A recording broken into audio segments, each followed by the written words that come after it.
Hej, sem Mitja, inštruktor varne vožnje in danes ti pokažem, kako se nastavi sedež v avtomobilu. Ko se usedemo v avto, je pomembno, da se usedemo čim bolj nazaj v peno. Nastavimo si naslonjalo toliko pokonci, da čutimo lopatice na naslonjalu, ko normalno držimo volanski obroč.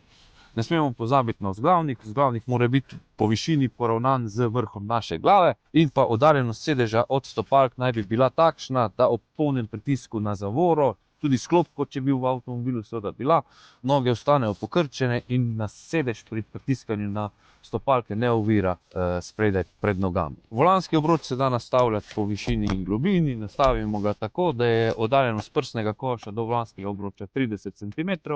Ali z drugimi besedami, ko primemo volanski obroč pravilno in se potisnemo nazaj v sedež, rok nikakor ne moremo povsem iztegniti.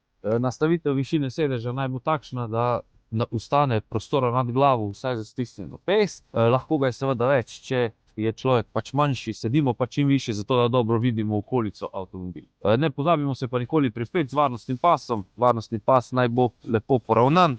Ko se pripnemo, se usedemo nazaj, pas rahlo povlečemo, debela oblačila izpod pasa povlečemo. Pas poteka preko prsnega koša po sredini in preko ključnične kosti. Se dobro prilega telesu, tako nas bo tudi maksimalno varoval.